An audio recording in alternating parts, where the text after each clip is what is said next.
Salut, c'est Angie. Eh bien aujourd'hui on va parler voyage au Japon et je vais vous parler des safaris photos et je pense que ça peut vraiment vous intéresser. C'est parti!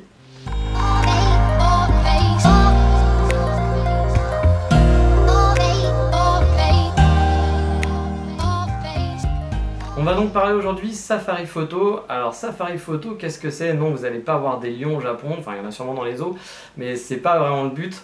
En fait, les safaris photos, c'est un concept vraiment sympa qui vous permet en fait d'aller visiter une ville avec des Français qui donc habitent cette ville et qui vont vous la faire découvrir en justement en vous montrant des facettes que vous aurez peut-être pas vues en étant touriste, en évitant justement d'être avec toute la horde de touristes qui va aller dans tel ou tel coin et en vous faisant partager un petit peu leur quotidien.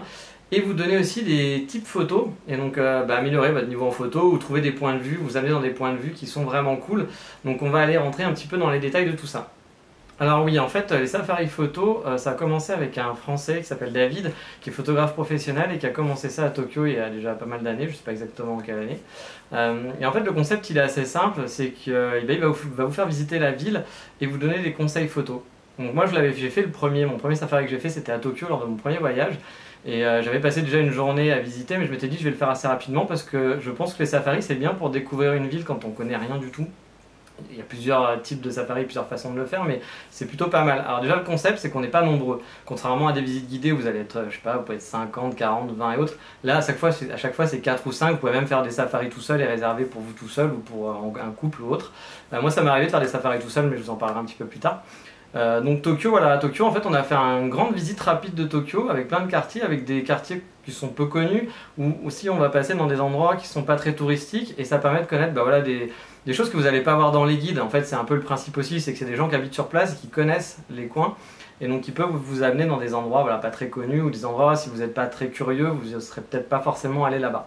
Donc franchement c'est un super concept, personnellement je l'ai testé, c'est pour ça que je peux en parler. Je ne suis pas sponsorisé ou quoi que ce soit, hein, je préfère le rappeler.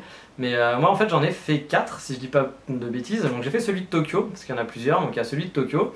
Il y en a un à Osaka que j'ai fait aussi, j'ai fait une journée là, lors de mon dernier voyage. Il y en a un à Kyoto où j'ai fait 2 jours sur Kyoto et je vous parlerai pourquoi prendre les 2 jours parce que c'est vraiment sympa de faire 2 jours. J'ai fait Hiroshima lors de mon premier voyage, 2 jours aussi. Et j'ai refait aussi encore le Hiroshima Safari une journée. Et donc j'ai fait les principaux, mais il y en a aussi donc, à Yokohama Safari. Qui existe, donc qui est à côté de Tokyo pour ceux qui ne connaissent pas. Alors il y a plusieurs formules, voilà, il y a la formule un jour, donc vous pouvez prendre une journée, vous pouvez prendre une après-midi, vous pouvez prendre aussi les formules soir, c'est-à-dire que les safaris de mémoire c'est entre 8h et 9h le début et ça finit vers 17h ou 18h dans ces eaux-là. Et la formule soirée vous permet en fait de prolonger jusqu'à 21h en gros, enfin ça dépend, je vous invite à aller voir le site, de toute façon ça dépend des safaris. Pourquoi prendre les formules soirée? Souvent c'est un petit peu plus cher et je sais que parfois il y a des gens qui pensent que c'est un peu de la trappe-nigo. Moi je le conseillerais pour déjà une chose, c'est que les safaris vont vous apporter un truc tout bête, mais quand vous parlez pas le japonais ou vous parlez très peu, il y a plein de restos où vous n'allez pas oser rentrer. Il y a même des endroits où vous n'allez même pas savoir que c'est des restos quand vous allez passer devant. Et eux, ils connaissent vraiment bien leur quartier, c'est leur ville, c'est les endroits où ils connaissent. Et ils vont pas vous amener dans une chaîne ou dans un truc hyper connu, ils vont vous amener dans le petit resto où c'est super bon, où c'est une petite mamie qui va vous faire à manger, ou alors vraiment la spécialité de la ville et le meilleur truc de spécialité. Celui d'Hiroshima par exemple est très très fort pour ça, pour vous amener toujours dans des super restos, Yann. Et donc moi je conseillerais vraiment de faire les nocturnes, alors c'est un petit peu plus cher, mais franchement c'est sympa, ça permet aussi de se poser à une table et de discuter, voilà, autour d'un bon repas et d'en apprendre un peu plus. Donc oui, une des forces des safaris, c'est justement de pouvoir discuter avec la personne qui habite là-bas. En fait, vous avez plus l'impression de faire une visite avec un ami qu'aller faire une visite avec un guide. C'est-à-dire que vous n'allez pas avoir, voilà, en 1646, avant Jésus-Christ, surtout que Jésus-Christ, ils s'en foutent un peu les Japonais, mais voilà, vous n'allez pas avoir des informations comme ça avec le petit mec qui va se balader avec son petit parapluie en forme de pingouin pour que vous le suiviez. Non, là, vous vous baladez avec un pote en fait, et donc vous pouvez lui demander, lui poser des questions sur sa vie de tous les jours, etc. Il vous répondra avec plaisir. Donc c'est vraiment assez agréable parce qu'on a vraiment l'impression de se balader avec quelqu'un qui connaît bien sa ville et d'être avec un ami qui vous présente sa ville et ses quartiers. Et donc on n'est pas dans le côté je me balade avec un guide touristique et moi j'apprécie vraiment ça, ça m'a permis de découvrir pas mal de choses au Japon en fait. Alors il y a le point photo aussi parce que les safaris à la base sont des safaris photo. Alors je sais qu'il y a des gens parfois qui se disent ah ouais mais moi j'y connais rien en photo, j'ai juste mon smartphone, voilà, je vais pas faire ça parce que ça va servir à rien. Bah alors pas du tout, moi je pense pas, parce que j'ai déjà fait justement des safaris avec des gens qui avaient juste un smartphone avec eux. Et bah, justement, toute l'équipe en fait donne des super conseils. Ils vous donnent pas juste des conseils de technique, ils peuvent vous en donner bien sûr, mais vous allez aussi avoir des conseils sur les points de vue, sur la façon de faire des prises de vue. Ils vont aussi vous amener dans des endroits que vous auriez peut-être pas trouvé vous-même. Et on peut faire des super photos avec des smartphones. Maintenant avec les nouveaux smartphones, on fait des photos qui sont, voilà, qui sont vraiment top. Pas besoin d'avoir du matos de fou. Et bah, vous serez content. Moi je me rappelle de gens qui étaient avec moi pendant les safaris, qui avaient justement, qui n'étaient pas du tout des pros de la photo et qui ont été super contents, je pense, parce qu'ils ont eu plein de petits conseils pour utiliser leur smartphone d'une meilleure façon. Et du coup, bah, ils étaient vraiment ravis de tout ça. Et c'est vrai qu'on découvre des super coins, on a des super conseils. Et franchement, moi, ça fait partie des meilleurs moments que j'ai eu au Japon pendant mes voyages. C'est pour ça que je conseille toujours à mes amis bah, de faire un safari photo, à mes connaissances, parce que oui, le prix peut être un petit peu cher quand on a un budget un petit peu serré. Et encore, quand on regarde des prix sur Airbnb qui font un peu des concepts comme ça maintenant avec des genres de guides qui vont vous présenter leur vie ou leur métier ou autre. Moi je trouve que les prix sont vraiment sont vraiment pas chers par rapport à ce qu'on voit sur Airbnb. J'ai vu des trucs moi sur Airbnb mais qui sont hallucinants, genre 120 € pour 2 heures pour un mec qui vous fait pour jouer à la pétanque avec lui quoi. 120 € pour jouer à la pétanque avec un mec. Bon après si les gens veulent donner ça pour avoir cette expérience-là, pourquoi pas, mais c'est vrai que je trouve quand même que c'est abusé. Là, en gros, la journée, ça va vous coûter, j'ai plus les tarifs exacts, hein, je vous invite à aller sur le site, mais je crois que c'est dans les 80 € une journée, quelque chose comme ça, dans ces eaux-là. Bah, ça vaut le coup, voilà, ça vaut vraiment le coup.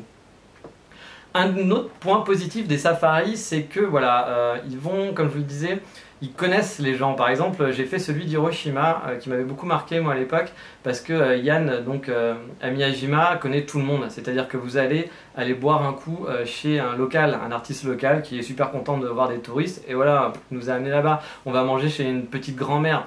Personne ne sait que c'est un... Franchement, si on passe devant, vous pouvez pas savoir que c'est un restaurant. C'est vraiment un restaurant pour les locaux. Et voilà, si vous êtes là-bas, déjà, bah, si vous parlez pas japonais, vous pourrez pas rentrer. Et puis, franchement, en passant devant, on sait pas. Et lui, bah voilà, il nous amène là-bas, on discute avec les gens sur place, etc. Il connaît tout le monde.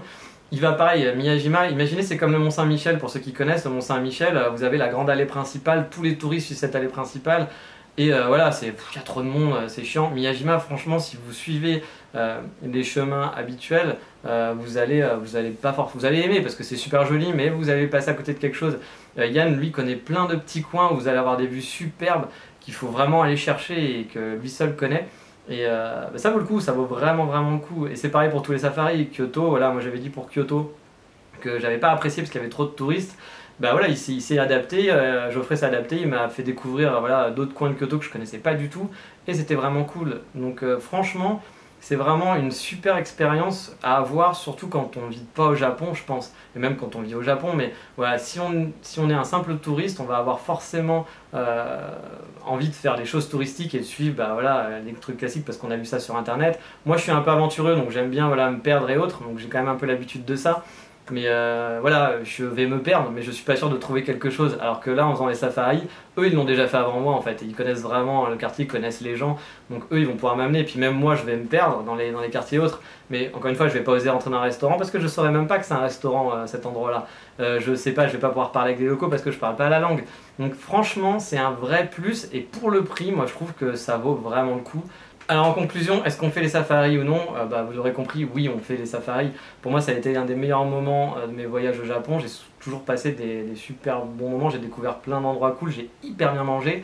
Donc franchement moi je vous conseille de mettre ça dans le budget. Vous ne pourrez pas faire les 5 d'un coup, enfin les 4-5 d'un coup, ça c'est sûr. Mais faites-en un, faites-en deux.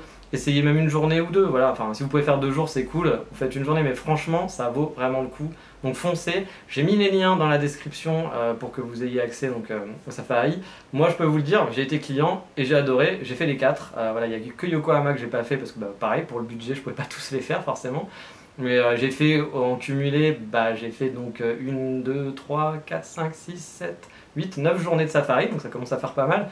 Et bah, j'ai jamais été déçu. Voilà, jamais été déçu, c'est pourtant des gens qui sont différents, ils ont tous leur caractère, ils ont tous leur façon et leur approche de la photo, leur approche du visuel, mais ça se ressemble. Voilà, c'est des amis, c'est des gens qui ont choisi de faire ça ensemble. Ils font pas des safaris parce que c'est bankable dans telle ou telle ville. Kyoto par exemple n'existait pas il y a quelques années, alors que Kyoto c'est l'endroit le plus touristique, mais c'est parce qu'ils n'avaient pas, voilà, ils n'avaient pas trouvé encore la personne avec qui ça matchait, et là ils ont trouvé quelqu'un sur Kyoto, et bah, du coup voilà, ils ont dit ok, t'es dans le même état d'esprit, donc partons. Donc franchement, foncez, si vous avez le budget, vous mettez un peu d'argent de côté pour au moins en faire un, ça vaut vraiment le coup. Allez, à bientôt pour des prochaines vidéos sur ma chaîne. Bye bye, ciao.